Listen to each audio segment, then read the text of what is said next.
Hello guys, कुछ याद आ रहा है? ट्रिग्नोमेट्रिक टेबल याद करने में दिक्कत होती है या बनाने में दिक्कत होती है? दोनों काम आसान करते हैं आज। सिर्फ क्या याद करना है? 0 से लेकर 4 तक गिनती। 0 1 2 3 4 ट्रिग्नोमेट्रिक टेबल तैयार। Welcome to GMSFE again. आज हम सीखेंगे ट्रिग्नोमेट्रिक्स जो वैल्यू होती है आपके पास sin 30 या 0 डिग्री, 45 डिग्री, 60 डिग्री, 90 डिग्री, इन वैल्यूज को या तो आप याद करना चाहे तो हम आपको याद करना भी सिखाएंगे, कैसे याद करना है, कितना इजी होता है याद करना, या आप याद करना नहीं चाहते हम ये पूरा टेबल आपको बनाना सिखाएंगे। सिर्फ 0 से लेकर 4 तक की गिनती आपको याद करनी है, 0 1 2 3 और 4। चलिए स्टार्ट करते हैं। चलिए हम इस टेबल को बनाना सीखते हैं। मैंने क्या बोला आपको? 0 से लेकर 4 तक गिनती। चलो लिखते हैं 0 से लेकर 4 तक गिनती। 0 1 2 3 4। 0 से 4 तक क्यों ली? क्योंकि हमारे पास ट्रिग्नोमेट्रिक में 5 वैल्यूज होती है। 5 वैल्यूज आपको पता है कौन कौन सी होती है?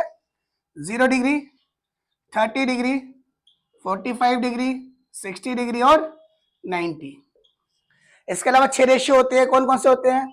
साइन, कॉस, टेन, कॉसिक, सेक, कॉट। बाकी सारी वैल्यूज अपने आप निकलती चली जाएगी। उसके लिए आपको थोड़ा बेसिक मैथ्स आना चाहिए। बेसिक मैथ्स में क्या होता है? रूट्स वगैरह आने चाहिए। रूट्स वगैरह नहीं आते तो हमारी बेसिक क्लास में आप देख सकते हैं, जो वीडियो पहले बना रखे हमने। अब क्या करना है? पहला स्टेप, 0 से लेकर 4 तक गिनते लिखने के बाद सबको 4 से डिवाइड कर दो। 4 4 4 4 4 और इनको लगाना अंडर रूट।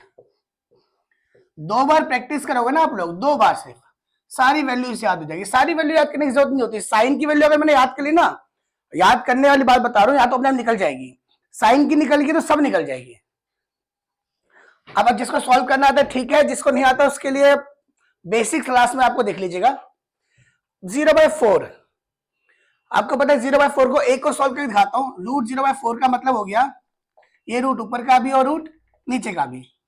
रूट 0 की वैल्यू 0 होती है, रूट 4 की वैल्यू 2 होती है। 0 को 2 से डिवाइड करेंगे कितना आएगा? 0। ऐसे सारे सॉल्व करेंगे, वैल्यू निकलती चली जाएगी। इसकी वैल्यू सॉल्व करके इसके नीचे लिख देंगे। ऐसे से सॉल्व करेंगे। 1 की रूट 1 होती है, 4 का रूट 2 होता है। अब इसे सिंपलेस्ट फॉर्म में कर लो जो कट रहा है, जैसे ये और ये। तो यहां पे 1 हो जाएगा और वहां पे मैंने आपको 1/2 लिख दिया है। ठीक है, अब इसे सॉल्व करते हैं। 1/2, 1 का रूट 1 ही रहता है और 2 का रूट 2, पेयर बनते नहीं ना इनके। रूट 3 का पेयर नहीं बन सकता, रूट 4 बन जाता है 2, 1 का रूट 1। देखिए साइन की वैल्यू निकल गई। अब साइन की वैल्यू निकल गई सारी, अब सारी वैल्यू अपने आप निकल जाएगी। अब कुछ नहीं करना, अब इन्हीं को उल्टा सीधा करके लिखना है। कॉस में क्या करेंगे? वहां से स्टार्ट कर देंगे लिखना उल्टा। पहले 1 लिख देंगे, फिर रूट 3/2 लिख देंगे, फिर 1/√2 लिख देंगे, फिर 1/2 लिख देंगे और फिर 0 लिख देंगे। ये आपकी वैल्यू निकल गई। इन्हें अलग करता ताकि आपको देखने में आसानी हो।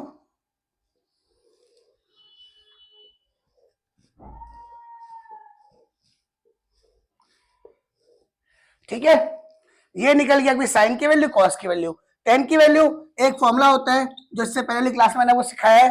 टेन निकालना है तो साइन को कॉस से डिवाइड कर दीजिए, आपकी वैल्यू हो जाएगी। 0 को 1 से डिवाइड करेंगे तो क्या आएगा? 0। 1/2 को रूट 3/2 से डिवाइड करेंगे तो 2 से 2 कैंसिल होके डिवाइड होके 1/√3 बचेगा। रूट 2 से रूट 2 यहां कट जाएगा, 1 बचेगा। यहाँ 2 से 2 चले जाएगा, √3 बचेगा। 1/0 क्या होता है? 0 से हम किसी को डिफाइन नहीं कर सकते। 0 का टेबल कौन पढ़ सकता है? तो किसी वैल्यू को जब हम 0 से डिवाइड करते हैं तो नॉट डिफाइंड। नॉट डिफाइंड की शॉर्ट फॉर्म में एनडी लिख दिया मैंने।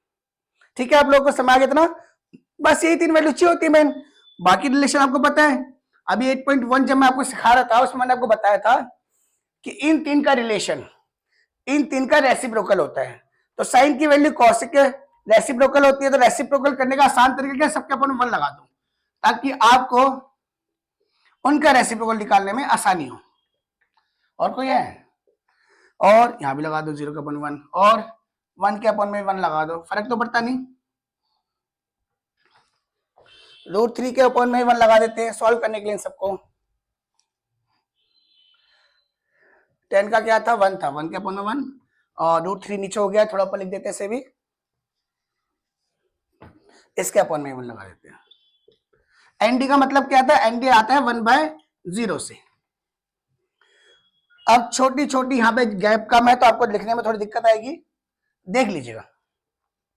10 0/1, 0/1 का रेसिप्रोकल, और 10 से कॉट निकल जाएगा डायरेक्ट। तो हम साइन से स्टार्ट करते हैं, साइन का निकल गया, कॉस का निकल गया, 10 का निकल गया, कॉसिक, ये इसका रेसिप्रोकल होता है। 0/1 का रेसिप्रोकल 1/0, 1/0 का मतलब एनडी, इसे हम सॉल्व नहीं कर सकते। 1/2 का मतलब 2/1, मतलब 2 लिख दूं। 1/√2 का उल्टा √2/1 रेसिप्रोकल, √3/2 का 2/√3, 1/1 का 1/1। अब सेक क्या है, जैसे मैंने यहाँ पे साइन से कॉस निकाला है, क्या होता है, साइन को ऐसे लिखा है, कॉस को ऐसे लिख दिया उल्टा, ऐसे हम कॉसिक से सेक भी लिख सकते हैं उल्टा करके, या फिर कॉस का रेसिप्रोकल, जैसे आपको अच्छा लगे। या तो इसको यहां से स्टार्ट कर दो, या इसको कॉस का रेसिप्रोकल कर दो। 1/1 का 1, 2/√3, √2/1, 2, 0/1, और 0/1 का उल्टा क्या हो गया, 1/0, फिर दोबारा एनडी आ गया। यहां थोड़ा व्हाइट बोर्ड हमारा खराब है, देख लीजिएगा। कॉट किसका हुआ, 10 का, मतलब आपको मेन 3 वैल्यू होगी ना, बाकी 3 इनकी रेसिप्रोकल होती है। तो मेन क्या है, सबसे आपको सबसे ज्यादा जिस पे मेहनत करनी है वो है इस पे, और इसके लिए क्या होना चाहिए आपको, 0 से लेकर 4 तक गिनती। जहां आपने 0 से 4 तक गिनती सीख ली, वो तो सबने सीख रखी होती है, उसे याद कर लिया। दूसरा स्टेप, उसे 4 से डिवाइड कर दीजिए, फिर रूट लाके सॉल्व कर दीजिए, साइन निकल जाएगा।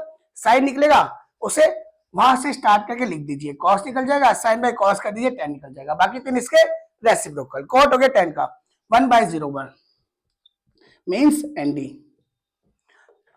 √3/1, 1/1, फिर 1/0 का उल्टा क्या हो जाएगा, 0, जैसे एनडी का उल्टा 0, 0 का उल्टा एनडी, मतलब 1/0 है ना, तो 0/1 हो जाएगा, 0/1 सॉल्व नहीं हो सकता। तो हमने कितनी आसानी से टेबल को बना लिया।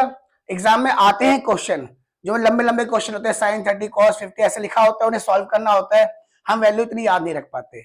अगर आप 0 से लेकर 4 तक गिनती लिख के एग्जाम में पीछे कहीं भी एक ये लिख लोगे, तो cos इससे मिल जाएगा आपको, 10 इसको डिवाइड करके मिल जाएगा, बाकी 3 इनके रेसिप्रोकल करके मिल जाएंगे। तो कितना सिंपल है, 0 से लेके 4 तक गिनती आपको आनी चाहिए, आपका हो जाएगा। समझ आ गया। और भी इसके क्वेश्चंस वगैरह सॉल्व करने के लिए हम आगे वाली वीडियोस में डालेंगे। अभी तक के लिए इतना ही, धन्यवाद।